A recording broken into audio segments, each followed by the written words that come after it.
Hello everyone, Radhe Radhe, जय श्री कृष्णा। कैसे हैं आप सब? आई होप आप सब अच्छे होंगे, ठीक होंगे, स्वस्थ होंगे। तो जी ये दिन है सैटरडे का ये व्लॉग है और थोड़ा सा लेट हो गया है क्योंकि ये व्लॉग संडे में जाने वाला था तो नहीं जा पाया। तो आज ये मंडे में ये व्लॉग जा रहा है। तो यहाँ पे मैं धो रही हूँ कपड़े। खाना वगैरह मतलब बना लिया था मैंने, बच्चे स्कूल चले गए थे और यहाँ पे मैंने मशीन लगा दी है। तो शिवन्या आज स्कूल नहीं गई थी क्योंकि उसकी तबीयत ठीक नहीं थी। तैयार वो हो गई थी स्कूल के लिए, लेकिन उसको ना अचानक से पता नहीं क्या हुआ, उसके पेट में अचानक से दर्द हुआ और उसको ना वॉमिटिंग होने लगी। तो इसीलिए फिर मैंने उसको नहीं भेजा, लूज़ मोशन हो गया था उसको। तो पता नहीं क्या हुआ, गर्मी इसकी वजह से ऐसा हुआ क्या हुआ। तो फिर मैंने उसको स्कूल में नहीं भेजा था। और घर पे जब वो रुकी तो घर पे उसकी बहुत ज़्यादा हालत ख़राब हो गई थी। तो फिर मैंने सोचा कि अच्छा ही किया जो मैंने नहीं भेजे, नहीं तो फिर स्कूल में बच्चों को फिर लाना पड़ता है अगर ज़्यादा तबीयत अगर ख़राब हो जाए तो इससे तो अच्छा है कि पहले ही बच्चे को ना भेजे। तो इसी वजह से मैंने उसे नहीं भेजा। फिर वो आराम कर रही थी और पूरा दिन हो गया था उसको, बस वो ऐसे ही लेटी रही थी। बहुत ज़्यादा कमज़ोरी फील हो रही थी उसे, बहुत ज़्यादा वीकनेस हो गई थी उसके अंदर। तो वो लेटी रही थी। तो बस यहाँ पे मैं अपने काम में लगी हूँ। खाना वगैरह बना लिया था और उसने खाना भी कुछ भी नहीं खाया था। फिर मैंने उसके लिए ना दाल बनाई थी, थोड़ी सी मूंग की दाल पतली सी करके, और उसका ना पानी पानी उसने पिया था। उसमें मैंने थोड़ा सा काला नमक डाल दिया था। तो उससे ना फिर उसको खा के उसे उल्टी नहीं हुई थी और अच्छा लगा उसको, मतलब फिर ठीक हो गई थी वो दाल पीने के बाद क्योंकि उसमें काला नमक था तो थोड़ा सा। और फिर मैं ये भी था कि मतलब जितना उसको वॉमिट होनी थी उतनी हो गई थी। तो यहाँ पे काम करते करते मुझे लगने लगी थी प्यास। और ये जो बोतल है ये शिवन्या की स्कूल की बोतल है, तो उसने ना इसमें पानी वगैरह भर के रख लिया था सुबह स्कूल जाने के लिए। तो मैंने सोचा इसको खाली कर देती हूँ, पानी बिखेरने से अच्छा है कि मैं पी लेती हूँ। तो मैंने पानी पी लिया था और उसके बाद मशीन चल रही है बाहर। तो मैंने सोचा अब यहाँ पे अंदर किचन का काम कर लेते हैं। तो सबसे पहले बर्तन साफ़ करूँगी, खाना तो बन ही चुका था। तो बस स्लैब वगैरह साफ़ हो गया था और इधर से बर्तनों का काम था वो भी क्लीन हो जाएगा।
तो गर्मी का मौसम है और इस मौसम में ना बच्चों का बहुत ज़रूरी ध्यान रखना होता है। और यहाँ पे हमारे गांव में तो कुछ भी नहीं मिलता है, ना नारियल पानी मिलता है, ना इमरजेंसी में कोई ऐसा फ्रूट मिलता है कि बच्चे को एकदम से ला के खिला दें। और यहाँ पे थोड़ी सी प्रॉब्लम हो जाती है। तो गांव में ना सबसे बड़ी प्रॉब्लम होती है कहीं जाना, कहीं से कोई चीज़ खरीद के लाना। तो थोड़ी सी दिक्कत आ जाती है और एकदम से जो है कोई भी तैयार नहीं होता है कि एकदम से कोई भी एकदम ला के दे देगा। कोई इतना फ्री नहीं बैठा होता है कि हमने कहा और तुरंत ही वो हमें चीज़ ला के दे देगा। तो सब अपने अपने काम में बिज़ी होते हैं। तो हस्बैंड जी घर पे ना रहने का सबसे बड़ा नुकसान ये होता है। तो खैर चलिए, अभी मैंने फिर उसको जितना मुझसे हो पाया मैंने उतना कर दिया था। मैंने उसको इसीलिए ना दाल बना के दे दी थी तो उसको थोड़ा सा अच्छा फील हो रहा था। और मैंने उसको ना थोड़ी देर टीवी में लगा के रखा क्योंकि मैंने कहा बच्चे का मन बहल जाएगा तो टीवी में लगी रहेगी थोड़ी देर। तो इधर फिर मैंने अनार छीलना शुरू किया। अनार मंगवाए हुए हैं मैंने अपने लिए। थोड़े से बच्चे अगर खाते हैं तो खा लेते हैं, वैसे वो खाते नहीं हैं। बच्चों को अनार वगैरह पसंद नहीं है बिल्कुल भी। पता नहीं मेरे बच्चे क्या ही खाएंगे क्या ही नहीं, यही नहीं समझ में आता मुझे। तो अनार तो वो नहीं खाते हैं। फिर मैंने यहाँ पे अपने लिए ही छीले और फिर इसमें काला नमक मिक्स किया और फिर मैंने इनको खा लिया था। ये बस ऐसे ही थे, इनमें ज़्यादा वो नहीं था, मतलब सूखे-सूखे से थे थोड़े से, तो रस वग़ैरह कम था इन अनार में। तो बस यहाँ पे अनार वग़ैरह मैंने खा लिए थे और उसके बाद अभी मैं फिर दाल बनाने लगी हूँ शिवन्या के लिए। तो यहाँ पे मैं ढूँढ रही हूँ कि मैंने किस डिब्बे में दाल रखी है। तो वो दाल मिल गई थी, अभी उसको मैं ले लूँगी, थोड़ा-सा प्लेट में निकाल लूँगी और उसको चेक कर लूँगी उसमें कुछ है तो नहीं। क्योंकि दाल बनाऊँ या चावल बनाऊँ, मैं कुछ भी चीज़ बनाऊँ, ऐसी चीज़ें ना साफ़ करके ही बनाती हूँ। क्योंकि फिर रहता ही है, क्योंकि गर्मी का मौसम आ गया है तो कुछ ना कुछ हो ही जाता है फिर कीड़े वगैरह दाल या चावल में। तो इसलिए मैं उनको साफ़ करके ही बनाती हूँ, भले ही कितना भी टाइम लग जाए। बनाने की जल्दी नहीं होनी चाहिए, उन्हें साफ़ करना ज़रूरी होना चाहिए। तो इसीलिए मैंने पहले साफ़ किया और उसके बाद उसको वॉश कर लिया है और अभी छोटे वाले कुकर में मैं दाल बनने के लिए रख दूँगी। तो यहाँ पे कुकर थोड़ा-सा नीचे था बर्तनों में, तो पहले ऊपर-ऊपर वाले बर्तन मैंने हटाए हैं और उसके बाद फिर इसमें कुकर निकाल के मैं दाल बनने के लिए रख दूँगी। तो बस यहाँ पे पूरा दिन यही काम चलते रहते हैं, कभी कुछ कभी कुछ। तो ये रहता ही है, बस हर गृहिणी को हर काम में परफेक्ट रहना होता है। ये एक परफेक्ट गृहिणी ही वो होती है जो हर काम को कर सके और हर काम को अच्छे से कर सके और उस काम को जो है करने में उसे कोई प्रॉब्लम ना हो। और मल्टीटास्किंग हर गृहिणी होती है, तो हर काम को ना मल्टीटास्किंग के अनुसार ही करती है हर लेडीज़। तो वो ही सब बस यहाँ पे मेरा भी चल रहा था, बाहर कपड़े भी धुल रहे थे, बर्तन तब तक मैंने बर्तन भी वॉश किए और इधर ये दाल वगैरह भी मैंने बनने के लिए रख दी है। तो बस अभी मुझे भी भूख लगने लगी थी, तो जब तक जो है शिवन्या की दाल वगैरह बनेगी मैं भी अपना खाना खा लूँगी बैठ कर के। तो यहाँ पे मैंने दाल चावल बनाए थे आज। तो वो बनाई थी मैंने उड़द और चने की दाल मिक्स वाली और उसके साथ में चावल बनाए थे। तो ये वाली जो दालें होती है ना, उनके साथ में चावल ही अच्छे लगते हैं, तो इसलिए मैंने चावल बनाए थे। बच्चों को भी लंच में बना कर दिए थे और अभी यहाँ पे मैं खीरा कट कर लूँगी। तो खीरा खाऊँगी खाने के साथ में, और काफ़ी सारे मैंने खीरे ले लिए थे। तो अच्छे रहते हैं खीरे वगैरह ना खाना। तो यहाँ पे खीरों को मैंने छील लिया है खीरे को और उसको कट करके, और फिर मैं भी खाना खा लूँगी और शिवन्या की जब तक मैं खाना खाऊँगी उसकी दाल भी बनकर रेडी हो जाएगी।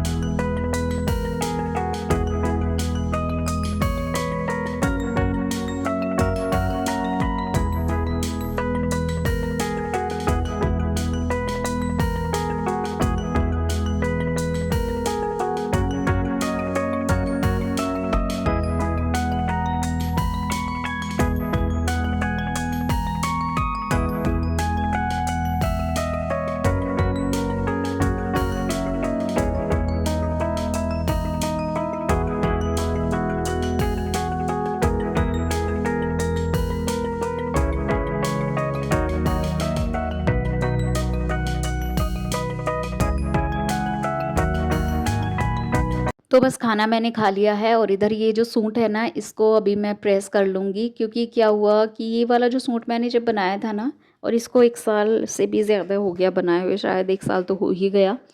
तो इस वाले सूट में ना मैंने अस्तर लगाया था जब बनाया था, लेकिन अभी गर्मी में ये पहना नहीं जा रहा था बिल्कुल भी। मैंने सोचा कि इस सूट का खामखा क्यों ही मुझे नाश करना, क्यों ख़राब करना, इसको पहनने के काम ही आ जाएगा, बेकार ही जाएगा नहीं तो रखे रखे।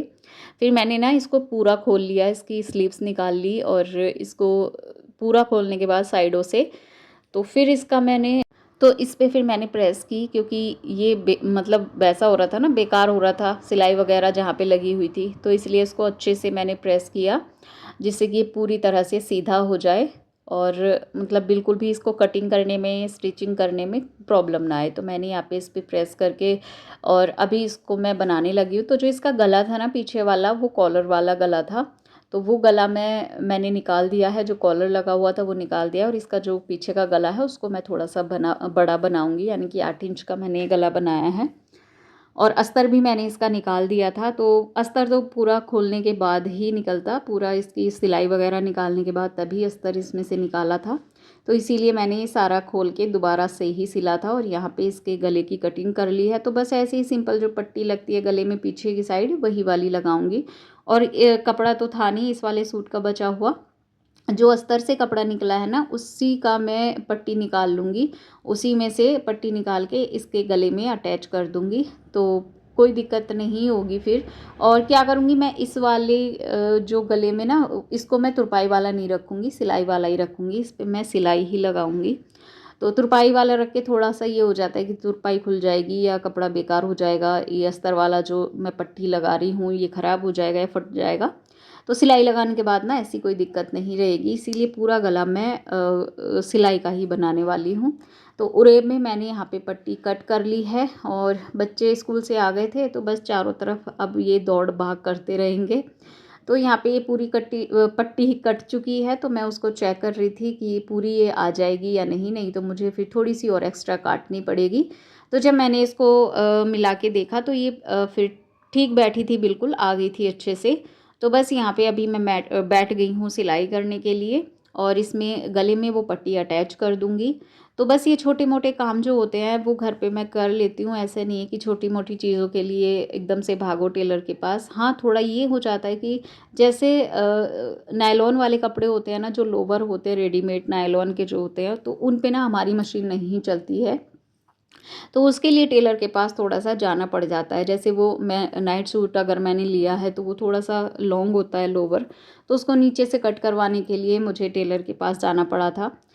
क्योंकि मशीन की थोड़ी दिक्कत हो जाती है, नहीं तो ये छोटे-मोटे जो काम होते हैं वो मैं घर पे कर लेती हूँ और जो घर के पहनने के सूट होते हैं वो भी मैं घर पे सिल लेती हूँ। क्योंकि इतनी महँगाई है, इतनी सिलाई इतनी महँगी जा रही है, अगर छोटे-मोटे काम हम बाहर करवाएँगे तो बहुत ज़्यादा जो है वो खर्च हो जाएगा। तो इसीलिए ना ये छोटे-मोटे काम अपने घर पे कर लेना सही रहता है। तो कोशिश करूँगी कि धीरे-धीरे आगे अपने ड्रेसेस मैं बनाती रहूँ। तो मेरे मन में बहुत सारी चीज़ें हैं कि मैं अपने लिए ये बनाऊँगी। सोचा हुआ है मैंने काफ़ी कुछ, तो अभी देखती हूँ मैं अगर कुछ बनाती हूँ तो शेयर करूँगी आप लोगों के साथ में। तो अगर आप लोगों को मेरे वीडियोस पसंद आते हैं तो please like, share, subscribe channel को ज़रूर कर लीजिए और एक छोटा-सा प्यारा-सा कमेंट भी ज़रूर कर दीजिए। वीडियो में अगर कुछ कमी लगती है तो वो भी कमेंट करके ज़रूर बताइए। तो बस यहाँ पे जो है गला अटैच हो गया है एक साइड से और जो एक्स्ट्रा उसमें निकली हुई थी पट्टी ऊपर की साइड वो मैंने कट कर दी है। और अभी इसको फ़ोल्ड करके फिर मैं अंदर की साइड ना फ़ोल्ड करूँगी और इसमें सिलाई लगा दूँगी। तो ये सिलाई वाला गला बनकर रेडी हो जाएगा और यहाँ पे मैं बातें कर रही हूँ बच्चों से, बच्चे बैठे हुए हैं मेरे पास में, तो कुछ हमारी बातें चल रही हैं। तो बस उनसे मैं वही बात कर रही हूँ किसी चीज़ के बारे में। अभी फ़िलहाल मुझे ध्यान नहीं आ रहा हम किस चीज़ के बारे में बातें कर रहे थे। तो बस यहाँ पे जो है ये छोटी सी सिलाई हो जाएगी तैयार, सूट मेरा एकदम रेडी हो जाएगा। तो फिर ऊपर बैठने में मुझे प्रॉब्लम हो रही थी क्योंकि बार-बार इसमें ना कटिंग करनी पड़ रही थी, तो इसीलिए मैं फिर नीचे बैठ गई और अभी पूरा सूट सिल के रेडी हो जाएगा।